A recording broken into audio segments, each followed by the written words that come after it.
Hey guys, it's me, Mark, TMK Aquarius. Welcome back to the channel. So I made this little short that went a bit viral. How much was it? How much was it? They gave it to me. So you're not gonna tell me how much was it? Okay, they gave it to me. I don't believe you. Why? How are they gonna give you something like that? They gave this. They were like, hey. I was like, okay, yeah, they gave it to me. No me costó No, nada. they didn't. No me costó nada. Just tell me how much was it? Hey, que yo no pagué nada. Many of you guys have asked for a full version of this build. So in today's video, that's exactly what we're gonna do. Before we get into the build, I think a very brief self-introduction is in order because a lot of people, especially on YouTube, don't really know what I do.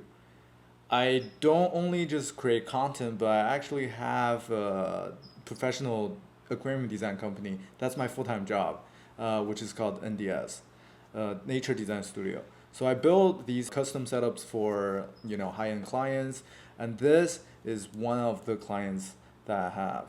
We talked at length about just exactly what and how he wanted the build, and from there I had to make a 3D drawing to communicate to my fabricator about all the details of the tank and filtration system very clearly. Next step was the month-long process of the fabrication process, which involves many back and forth with my fabricator to ensure every little detail was right. Since this tank was highly customized due to some of the cool design features, which I will talk about in a little bit, I really had to be extra attentive to each step of the process. Here is the aluminum stand and the custom sump system I designed. Because this tank is 4 feet deep, with the ease of maintenance in mind, I designed the drain chamber and the pre-filter chamber to be on the very front of the L-shaped sump. This way, I have an easy access to remove and clean the pre-filter media without having to crawl into the stand. Then the water flows backwards to the horizontal row of the rest of the sump. There are other chambers such as filter socks, biomedia, moving bed, and lastly the return chamber. The special design features that I had mentioned is a dual water level system I designed because this client keeps monster fish that jump. The lower level, which is about 8 to 10 inches from the full level, will give these fish more room so they don't bump their heads into the top of the tank. At the same time, we still have the option to go full level if the client goes a different direction in fish choice in the future. The other feature requested by the client was to incorporate sun filters into the overflow system.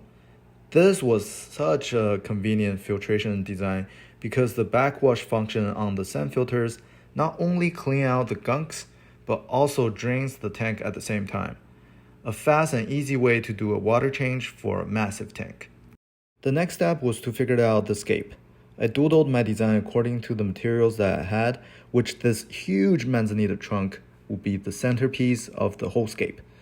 And because the client was keeping arowanas, which is a top level swimmer, I wanted to create as much room for them on the upper level of the tank as possible.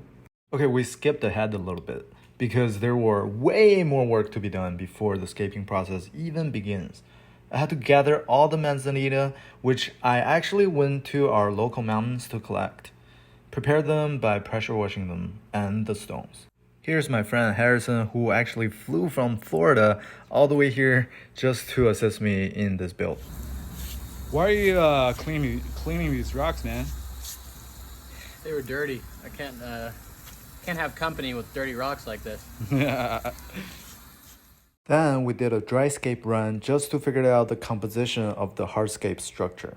This step was very helpful because we have the room to move around to visualize how we wanted to lay out the structure and where we want the anchoring structure to be. Finally, the tank has arrived.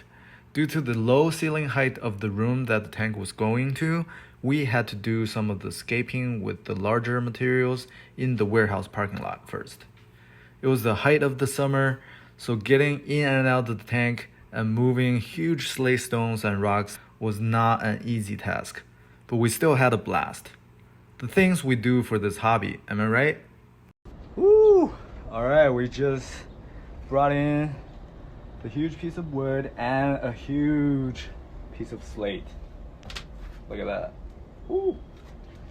That baby's easily what, like 300 pounds, you say? At least. Yeah, and we got it done. Then comes moving day, which was very nerve-wracking because we weren't just moving a nicely packaged empty tank.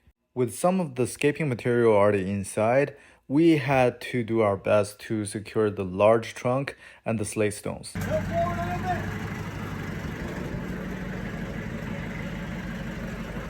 And shout out to California machinery movers for the great job they did. A lot more work was to be done with the scaping. Besides attaching all the branches in the back, we had to put extra effort into building heavy stone structures that would anchor the main trunk.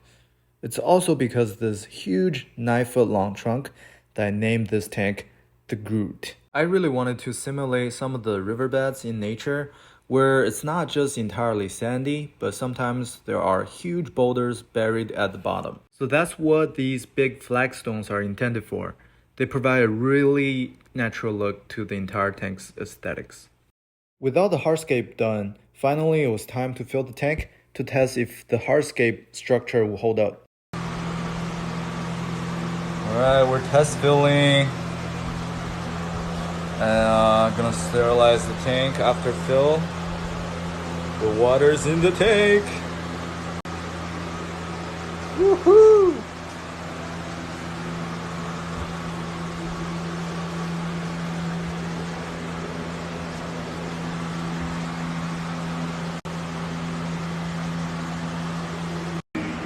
Alright, gonna give a special shout out to Skylight. So you see the big old white circle around the lamps? They're actually just a styrofoam ring that's protecting the lenses and everything. We haven't taken them out because we are gonna build like these little stand legs or like a rack for the lights. But yeah, the freaking light looks just amazing. And now is the nervous part because you see this big log right here, right? It's so huge. Imagine the buoyancy of this whole thing. And I think, or we think we've done a good enough job. But then still, this is a huge piece of wood. I don't know, man. Pretty nerve-wracking. As an insurance, we decided to add several sandbags on the big trunk so it won't pop the entire scape. After the sterilization process, we drained the tank and started planting. The aim was never to fill up the entire tank with plants, but just to add a dash of green. With the tank fully scaped though, it was really difficult to find space to work inside. I really had to muster some leg strength and yoga poses to attach the plants. It was really some back-breaking work, I tell you. I think this picture says it all. Here's the tank right after the filling. The water's clear. The result was just unbelievably satisfying. Just as an extra safety measure, we left the sandbags there for another 2 weeks to ensure the trunk gets waterlogged before we remove them. In the next video, I'll show you guys the awesome fish we added to this tank. Definitely subscribe to the channel if you haven't already. I'd really appreciate if you guys give this video a like and share to help the channel grow. Also, please let me know what you think about this build in the comment section. What fish would you keep in there? Also, while waiting for the new video, why not check out some of my previous videos? I'm taking requests for the next build series video, so let me know which setup of mine you want to see next. Thank you, and I'll see you in the next one.